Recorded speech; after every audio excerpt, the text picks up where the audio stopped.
kan berarti nama Mas Pram ini sebagai jalan tengah dari pilkada. Ya bisa disebut beliau menjadi jalan tengah yang kemudian nanti bisa diharapkan membridging antara dua kelompok ini. Kan pendukung Pak Ahok ini kan banyak dari kelompok minoritas gitu ya, banyak dari kelompok-kelompok yang ingin perubahan dari kemapanan, pingin yang namanya birokrasi bersih, public services yang efektif gitu kan.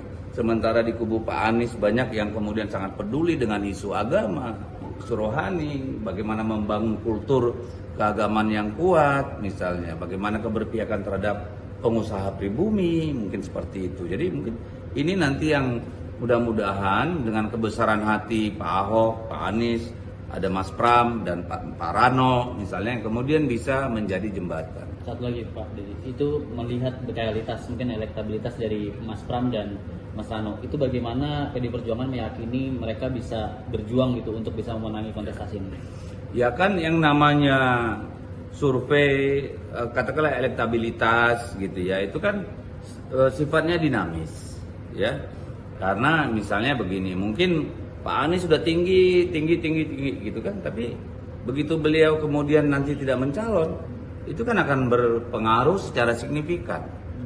Ya, Pak RK juga mungkin apakah dengan adanya Mas Rano Karno yang katakanlah cukup mengakar di bawah, itu akan mengubah.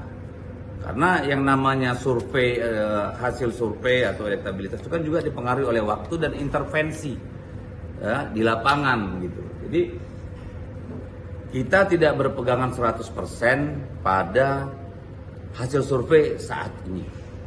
Ya, karena apapun bisa terjadi di bawah.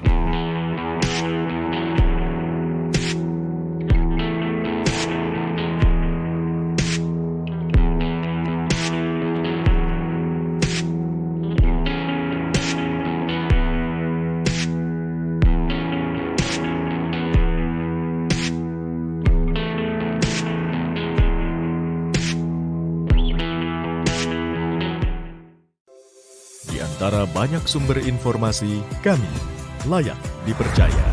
Karena kami menggali lebih dalam, berpihak pada kebenaran, berpegang pada data dan fakta, agar layak Anda jadikan referensi.